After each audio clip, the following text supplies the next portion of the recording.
Hello, hello. Hope you've had a lovely stand today. I was gonna do a live from the park this morning, but it was so windy. Yeah, you wouldn't have heard a word. It was really nice day. Still got enough leaves on the tree, on our lovely big oak tree, to keep us a bit sheltered, but the wind really whips up there. So I was well prepared this morning. I had a hot water bottle. I wasn't being caught out, not this time. Hot water bottle, hot drink. We all had our chairs to sit on. So it's nice. It's interesting seeing the seasons changing all around you, like sitting in that one spot every week. We've had absolutely scorching days there. We've had actually not too bad when it comes to rain and wind, a few days, but we're always sheltered under the tree. So yeah, that was this morning. I hope you've had a good one. Yeah, just a quick one to check in and say hello. Hope you're doing all right. It's a lot of uncertainty at the moment, with where things are heading, what's going to happen, what's it all leading to. And yeah, I think as always, whenever we're trying to approach things from the conditioned mind, really, we're always going to run into panic and fear, because that's what the mind's been conditioned to run on, really, for a very, very long time, to put all your trust and faith outside of yourself, and things have to be fixed out there by others, or if we're doing something, it's very much externalized. And what do we do? And when you're facing something absolutely monumental, it can be pretty devastating, really, to feel like, well, what can I do? I've got no power. So yeah, as always, it's going within and finding what's there, that inner strength and those qualities that aren't kind of laying on the surface on our in our daily lives. We're most of us very much sort of running on a track, really.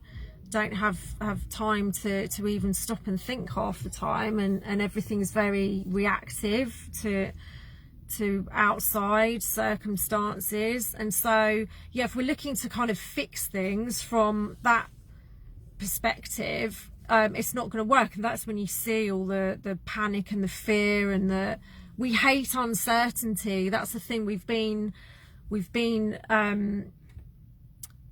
we're living in a world that is constantly changing, isn't it? As I was just saying about the seasons, it's everything's in flux, everything's always flowing and changing, but we always want to have things absolutely certain. We don't like surprises.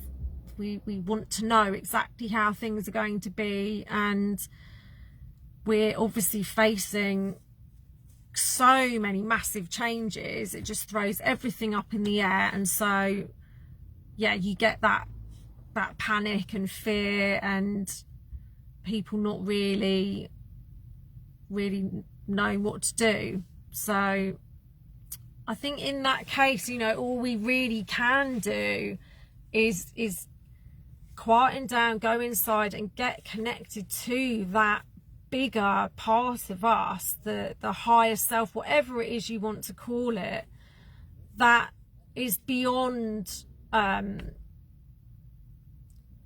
normal consciousness. But you could call it intuition. There are 1,000 names for it. But when you're not constantly being pulled left, right and centre by your thoughts, the conditioned reactions and responses to all the stimulus out there, when something is coming from a much deeper place and there's a knowing, then things settle down, they calm down, and you're able to actually make decisions instantly in the right direction, and you'll know what to do, you'll know how to respond, because it's not coming from that conditioned mind, which is all about stay in fear. Always look to outside of yourself for guidance, for reassurance, and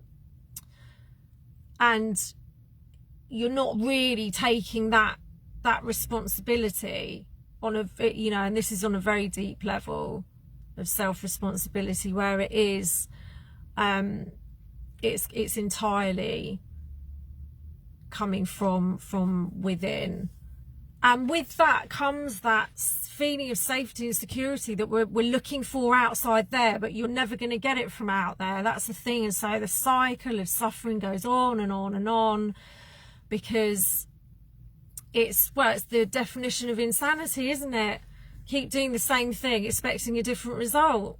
And of course it doesn't happen, but we're seeing it all around us. The people that really are kind of cracking up and freaking out and breaking down, it's because, you know, you're trying to flog a dead horse, really. You're trying to get something from somewhere that cannot give it to you. So, yeah, it's just, it always seems to come back to this whenever I'm thinking about any of this. So I just thought I'd share that with you this morning, just as I'm sheltering in the car. It's actually quite a nice day. I love autumn, when you get those bright days with all the beautiful leaves, and they're all starting to fall now, so you can see them glittering like gold through the air. It's really lovely. It's just quite windy. So yeah, I'm just sheltering in the car before I hit the gym, and yeah, that's it really. I hope you're all doing all right, and yeah, that's it really. Just try, and I would say when you're being sort of pulled around, and there's a lot of there's so much to try and process, that when you're trying to think it through, we've got so much information, so much conflicting information as well about absolutely everything, that it can just send you into this spiral. And again, what happens is that you just feel powerless, and you just want to give up on the whole thing. So if you can just switch off to that, and just, yeah, feel that, as Blighty says, the bigger space. If you can get into that bigger space when you're allowing, and there is that element of radical acceptance, okay, this is how things are, this is where I am, and you accept it, then you're going forth from a place that's much more grounded, and you're not in that battle, you're not in that resistance where you're fighting what is. There's got to be an acceptance, not condoning what's happening and the evil that we're being confronted with, and what's actually happening at the moment. But it's like, well, it has happened, and then so there's that acceptance, and then you can move forward. But while we're still in that battle of just not wanting to accept what has happened, where we are, what's going on, what might happen, then it's a real energy drain. It just really saps you, and any kind of motivation to to want to change things, to make things better. So yeah, that's that. So sending lots of love to you, and I'll speak to you soon. Take care. Peace.